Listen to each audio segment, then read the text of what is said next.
Hey everyone, today we're looking at notes E-1, domain and range from a graph and increasing and decreasing intervals. So in part one, we're going to start with domain and range from a graph. So for each of the following, state the domain and range and interval notation. So I know that you've seen domain and range and interval notation in Algebra 2, and the types of graphs that you worked with in Algebra 2 were more than likely continuous graphs like these. Okay, I know we did work with the rational graph, which is a discontinuous graph, but it was only at the end of the year and it wasn't a ton. So more of the graphs that you worked with in Algebra 2 were continuous graphs like these. So we're going to start with that to just refresh your memory. And then we'll move on to 3 and 4, which are discontinuous graphs and a little bit more difficult than just the simple rational parent function transformed, a little bit more difficult than what we worked with in Algebra 2. Okay, so like I said, let's get started with 1 and 2 and refresh your memory. So remember that domain deals with X, and when you read the graph for domain, you read the graph from left to right. While range deals with Y, and when you read the graph for the range, you read the graph from bottom to top. Okay, so let's start with domain. So like I always tell my students, I kind of run my hand or run my eye across the graph and I say, okay, on the left, what is the leftmost point on the graph? Snag its X value. So the leftmost point on this graph is -3. Okay, and since that's an open circle, remember you get parentheses, comma, and then so it's left to right. What is the rightmost point on that graph? And it's this one right here, and it's X value 1, 2, 3, 4. Remember, for domain, we just want X. We don't care what the Y value is. And then, of course, you'll put a bracket around the 4 because that's a closed circle. And the reason we could read it this easily and just say left to right is because, like I said, this is a continuous graph. There were no holes, gaps, spaces, stopping points, anything like that in between. Of course, we'll have to look at it a little differently when we get to the discontinuous graphs. Okay, and then when you're reading a graph like this for the range, since you read from bottom to top, you just say, okay, what's the lowest point on the graph? And that would be this guy here. Okay, and its Y value, remember for range we care about Y, its Y value is -3. And since that point has a closed circle, you get a bracket, comma, top. So the highest point on that graph is this guy here. And so that has a Y value of 1, 2, 3, 4. And since that is a open circle, you get parentheses. Okay, and then on this guy, again for domain, left to right. So the leftmost point on this graph is this vertex right here. And what's the X value there? Well, that's easy to see because it's on the X axis, so -2. And we will get a bracket because the graph does strike at -2. Okay, and then what's the rightmost X value? Well, that's hard to say because this graph goes on forever. So it's not really a value, but we say that it goes to infinity, positive infinity specifically. And remember that you get parentheses always when dealing with either negative infinity or positive infinity. And then for the range, again, bottom to top. So lowest point on the graph, highest point on the graph. And the lowest point on this graph, since this graph goes forever, is -infinity, since I know it's going to the right, but it's also going down. So we go down forever to -infinity and up forever to positive infinity. And again, no holes, gaps, stops, pauses, breaks, nothing like that in between. So it's just those values, lowest, highest. Okay, so when you have a continuous graph, it's much easier to find the domain and the range. Now let's talk about when you don't have a continuous graph, because here's the deal. I can't read it the same way. I can't say, oh, what's the leftmost point? And oh, it goes to -infinity, and then what's the rightmost point? Oh, it goes to positive infinity, because that's giving me end behavior. That's telling me what's happening on the left and the right, but that's not telling me about these gaps, spaces, pauses, holes, jumps in between, right? The discontinuities. Okay, I could do that here because this was just a continuous line. I didn't have to pick up my pen or pencil to go from one endpoint to the other. So here, you still are going to read the graph from left to right. So I'm still going to say, okay, on the left, how far does this graph go? Well, it still does go to -infinity, and then you really have to ask yourself a couple of things, kind of.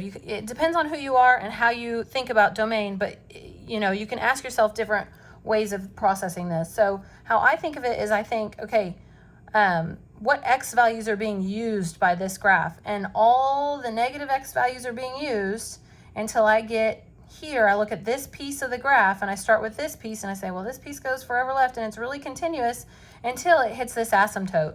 So from left to right, I'm continuous until I hit this asymptote. And what is the X value of this asymptote? The X value of the asymptote is -3. So I really have to stop there. I remember the rule, especially for, well, specifically for a vertical asymptote, is that I can't cross and I can't touch, okay, this graph right here is going to hug and get as close as it possibly can to the vertical asymptote here, but it will never cross, never touch. Okay, so -3 is where I kind of break.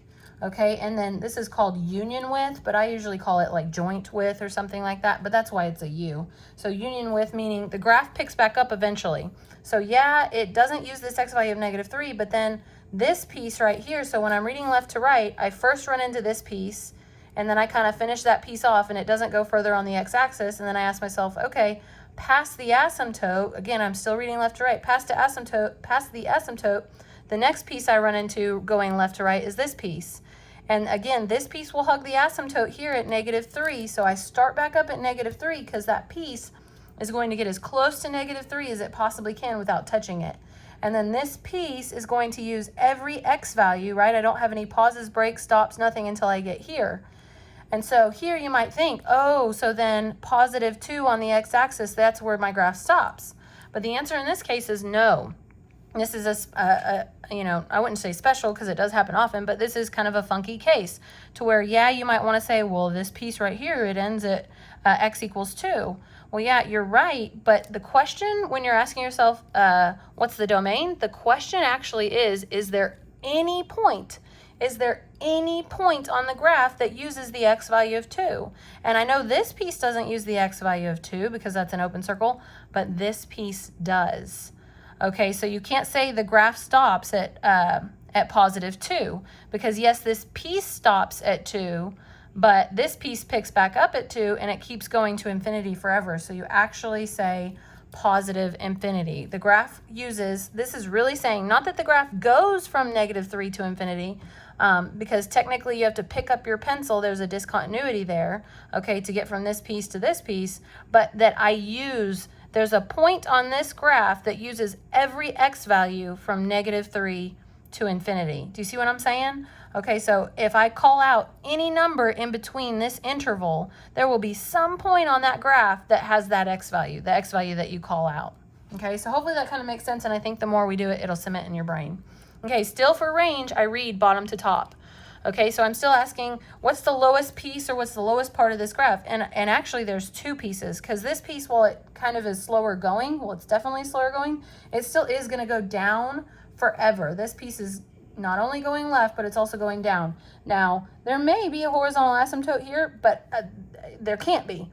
Okay, it looks like maybe, but if it's not drawn, we have to assume that there's not. Okay, we have to assume that this is not a bound piece. Since there's no horizontal asymptote there, I have to assume it's going down forever. And this piece as well, I have to assume it's going down forever. So obviously negative infinity is how low the graph goes. And then how high does it go? Okay, well, this piece right here goes forever down and forever up. And so that means I'm going to say positive infinity, even though there's this gap here. Remember, here's the key thing. You have to remember that what range really means is what y values are being used by this graph. And every single y value is being used by just this piece right here. It doesn't matter what these pieces are doing. If this piece of the graph uses every single y value, then some piece of the graph uses every single y value, so you say all real numbers. Isn't that kind of weird? So let's move on to number 4. For number 4 on domain, again, what's the leftmost point on my graph? On this one, I do have a bound, right? We're bound right here. So the leftmost point is -1, 2, 3, 4, 5, 6. So -6, and of course, that's going to be a bracket because that's a closed circle. And then as I'm reading left to right, I'm asking myself, oh, are all these x values being used? And they are by these points down here. And then if I'm reading my graph left to right, I hit this hole. So is this x value at -1, 2, 3, 4 being used by anywhere on the graph? And the answer is no. Like if there was a dot up here at just a random dot right here, then you wouldn't stop at 4 because you'd say, well, yeah, -4 is being used by this dot on the graph. But there's not. There's a hole and there's no other point on the graph that is using that x value of -4. So therefore, you have to put that stopping point and say, oh, -4 is where we stop, union with or joint with, and then I keep going forever left to right, so I keep going forever right until I hit this other hole, and then I say, oh, well, that x value, I got to start back up. I got to pick back up at -4. I got ahead of myself. So this piece goes from -6 to -4, right? And then I have that hole, and then I start back up right here. After the hole, I start right back up as close as I can get to -4. So we say -4, but not using -4. That's what the parentheses means, comma, and then where do I go to for the next piece? Oh, I go to -2, and then there's a hole there, and then I pick back up at -2 after the hole, so -2, comma, and then I go to here, which is +2, and then do I put 2 here? Be careful. The answer is no.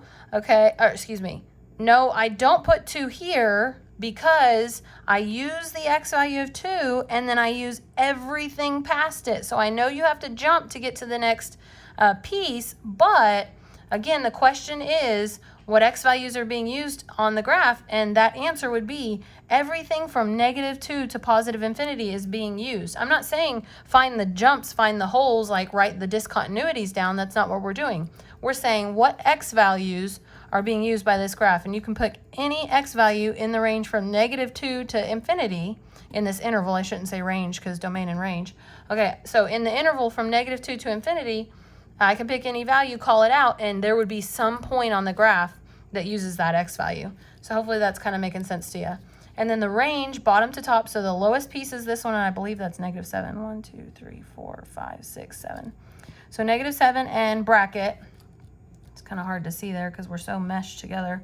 So -7 with a bracket. Yeah, it's just going to bother me. I'm sorry. And then, I don't know if I made it better or worse. And then we're reading bottom to top. So then you're reading bottom from there to top, and you're saying, oh, yep, the graph keeps on going, it's continuous. But then you hit this hole right here, and you say, oh, well, I'm not using the y value of -3. Well, yeah, you're right, I'm not using it right here, but it's actually being used right here. So you don't put -3 down because you are using that value. So you keep going up, up, up, up, up, and you're using all these y values here from -3 on. And then you are using the y value of 1 right here. This point is 2, 1. So, but then why am I closing it off? I'm closing it off because then this hole, in this case, this jump does affect the range. It didn't affect my domain, but it does affect my range, because then if I look at every y value from 1 to 3, there's no point on my graph anywhere in this area that uses a y value from 1 to 3. So I stop at 1, and then I pick back up at 3, right here, 1, 2, 3, and oops, I put a bracket, but it should be a what? Should be a parentheses, because that right there, that point right there is an open circle, and then I use everything past it. So hopefully that's kind of making sense for you. And then on number 5, I know you don't have it on your page, draw it real quick. It's just a vertical line at x equals 2. I want to show you this very special case. So on this case, if you read the graph from left to right, notice, okay, the only x value this graph uses is 2. So you just put 2 with a bracket, and that's it. That's the only x value that graph uses. What y values does that graph use? Remember, bottom to top? Oh, it goes forever low, forever high. So -infinity to +infinity. Cool, huh? Or mind-boggling. Okay, let's get to part 2, increasing, decreasing intervals. So describe your intervals using domain, just like you did in Algebra 2 with min and max and stuff. So you use domain or x values, in other words, to describe your intervals. So we will flatten our graphs to the x-axis to help us write those intervals, okay? And then we will mark all turning points on our flattened x-axis, and I'll show you what I mean. I promise I'm not going to leave you to the wolves. Okay, and you're going to read your graph from left to right like you read a book. So you read your graph from left to right like you read a book. And if the graph is going up, then we call that increasing interval. If the graph is going down, then of course we call that a decreasing interval. And if the graph is staying flat, then that would be a constant interval. Okay, so now let's get to some pretty pictures here. So 1 and 2. So I'm going to flatten this graph down to the x-axis. So that's what I'm drawing, my x-axis here. And what I'm going to do is I'm going to take my pen and I'm going to read my graph from left to right. And I'm going to put my pen on the graph. And notice here my pen is increasing, increasing, increasing, increasing until I hit this point. So that's a turning point. So I'm going to mark it and put the x value here. So the x value here, where I start to go from up to down, the x value there is 0. And then I go down the rest of the way, so there's no more turning points. So then once you mark your turning points on your flattened x-axis, okay, then you, you look at each section. Like, so on the left section from here until here where I have my turning point, what was I doing? I was going up, so plus, that's an increasing interval. And then from this turning point to the rest of the way, what was I doing? I was going down, so I'm decreasing, so you put a minus. And then you ignore the graph, and then you write your interval. So remember, if this is a number line, this is negative infinity, 0, and positive infinity. So I was increasing from, and you write the intervals just like you read the graph, and just like you did domain and range. Okay, these should all be in least to greatest order. If you followed the order correctly, left to right would be least to greatest for domain, and bottom to top would be least to greatest for range. Okay, so for the increasing interval, for the interval with the plus, I'm going to go from negative infinity to 0, and you're always going to use parentheses with these. I'm not going to get too much into it because you're going to learn about it in calculus, but we are using open intervals to discuss increasing and decreasing because, like I said, I don't want to get too much into it because you're going to learn all about those turning points in calculus. So just know for now that you're going to use parentheses. Okay, and then I am decreasing from 0 to infinity. And then there was no place on this graph that I was constant, so NA. Okay, and I promise, like, I don't want to say I'm requiring this, but I almost am, okay? Because when students try to do this without the number line here, typically what they do is they write the interval, and they would say, oh, okay, well, yeah, I know I'm increasing here, so I'm increasing from negative infinity to 2. Because their eye automatically sees that 2 there on the y-axis, and then they're not using the x values to list the interval. So typically when I see students don't flatten down, they mess up and they use the y values here when they're only supposed to be using the x values. So just, just a word of warning for you. All right, so flattening down to the axis, the number line here. Okay, my turning points are, so I'm going flat, flat, flat, flat, flat, and then I start going down. So that's a turning point there. The x value there is 0. Okay, then I'm going down, down, down, down, down until I hit here, and then I start going flat again. What's the x value here? 1, 2, 3, 4. Okay, so then again, in this section here, I was constant, so C. From here to here, I was decreasing, so minus. And then from here to here, again, I was flat, so I'm constant, so C, okay? So then my increasing interval, so I'm gonna cover that and only use this. Remember, this is negative infinity, positive infinity. Increasing, NA, I have no plus signs. Decreasing just from 0 to 4, you see what I'm doing, right?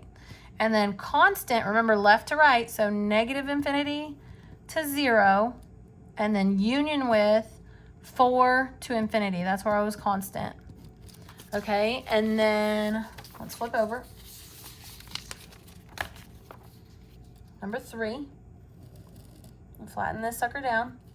Okay, so again, I'm reading left to right. I know it's tempting because you see the arrow going that way, but no, you're reading left to right. So if I'm following on the graph left to right, I'm going down, down, down, down, down, and then I hit this hole here, and I turn directions. Okay, I hit that hole, and that x value there is 1. Okay, and then I'm going up, up, up, up, up, and then I hit this peak. I hit that like vertex, if that truly is like a piecewise function, and that's a quadratic. Then I hit the vertex here, and that x value is 2, right? 1, 2, and then I go down the rest of the way. Okay, so again, if I'm going left to right, I'm decreasing in this section, so that's a minus. And then in this little bitty section, I'm increasing, that's a plus. And then from here on, I'm decreasing again. Okay, so cover that and just look at these values. So I'm increasing from 1 to 2. I'm decreasing from negative infinity to 1, joined with or union with 2 to infinity. And then I was constant nowhere. Okay, let's do this guy. Do you think we need to, or are you good? Okay, I'm gonna do it. So here's one turning point. That x value is negative 1, 2, 3, 4, I believe. Here's another turning point because I'm going flat, and then all of a sudden I start going up. So that x value is 0. So like I said, from here to here, from negative infinity to negative 4, I'm decreasing, and then I'm constant, and then I'm increasing. So increasing 0 to infinity, decreasing from negative infinity to -4. Remember, left to right, y'all. I can't say that enough. And then constant from -4 to 0, because again, I'm reading left to right. Okay, last one of this type. You okay with that? Okay, so my graph starts right here. So here's where you have to be really careful. My graph starts right here, and all the other ones, we have these arrows on the left, right? Did you notice that? I mean, implied arrow there, that was a teeny tiny arrow. So this one, it starts here, and there's like nothing going on here. So you almost like kind of want to like cross that off or something, so you know not to include that negative infinity in your interval. So my graph starts here, and that's actually at -5.5. Oh my goodness, -5.5, so be careful. Okay, so, and I'm increasing until I hit -5. So do you see that? So at -5.5, I'm going up, and then at -5, oh, it's kind of so squished, I'm sorry, but that's what it's got to be. And then at -5, I have a turning point, and then I go down here to -4. Remember, you're looking at the x values. I'm only looking at the x values, so -4. And then I get to this tip top point, and that's -3, and that's where I shift gears and I start going flat. And then right here, I have another turning point, and that x value is 1. And then I'm going down, down, down, down, down until I get to 2. And then I do have an arrow on that end, so I can say we're going to positive infinity. But here, I don't want to like do this, but cross it out so you know you're starting at -5. So again, let's go through this again. So -5.5 to -5, I'm increasing. And then from -5 to -4, remember x values only, I'm decreasing. And then from -4 to -3, increasing. And then I'm constant. And then I'm decreasing. And then I'm increasing again. Whew. Okay, so increasing, remember, left to right. So -5.5 was the first point on my graph. So -5.5 to -5, that's when I was increasing, joined with this other section I was increasing from -4 to -3. And then I was union with again, I was increasing from 2 to infinity. Okay, and then I was decreasing from -5 to -4. Anywhere else? Oh yeah, union with 1 to 2. Okay, so that's where I was decreasing. Where was I constant? Only from -3 to 1. All right, are we all good? I think we're all good on that one. Okay, last problem. So on the calculator, you might be asked to, on your assignment, to, or in another time, to type a equation into the calculator and look at those increasing and decreasing intervals. So I have my calculator here, and I've gone to the y equals, I've gone to the y equals, and I plugged that graph in. If you don't know how to get absolute value bars, absolute value, then it's the math button. You hit math, and then you arrow to the right, and then you hit enter. So write that down. Okay, so I'm just gonna do it in Y2 so you can see it. You go math, which is right below the alpha, arrow to the right. Do you see how I arrowed to the right? And then enter for those ABS. So see how I have the bars? Okay, so I cleared that out. So I went ahead and put this problem in. I hit graph, and then I'm going to obviously draw this graph. Okay, and I know the graph doesn't show arrows, but you could zoom out, you could change your window and see that this graph is definitely gonna go on in both directions there. Okay, so here's the question, because I know this is like Y, and this is like X, right? Here's the question. Here's my turning points. Do you agree with me? I almost should have used a different color. Here's my turning points, okay? So I need to know when I mark them on my flattened graph here, I need to know what values to put here. So I know from here to here, if I read the graph from left to right, I'm decreasing. And from here to here, I'm gonna erase that to give myself more room. I know from here to here, I'm constant. And I know from here to here I'm increasing, but the question is, what are these values? So you can count and kind of guess, but you also want to check your table. So I believe that that ordered pair is -1, 2, and I believe that that one's 1, 2, but you would want to go to your table and yep, -1, 2, and 1, 2. And notice that all the other y values surrounding on the left and on the right are different. So if you look again, -1, 2, and so that's -1. And remember, we don't care about the y values. Okay, so this is -1 and that's +1. We don't care about the y, we only care about the x. Okay, so if I quit looking at that and I just start looking at my number line, I do have arrows in both directions. So I'm decreasing, I don't know why I started with decreasing, but I'm decreasing from -infinity to -1. I'm increasing from 1 to infinity. And I'm constant from -1 to 1. Thanks for bearing with me in this long video. Have a good day.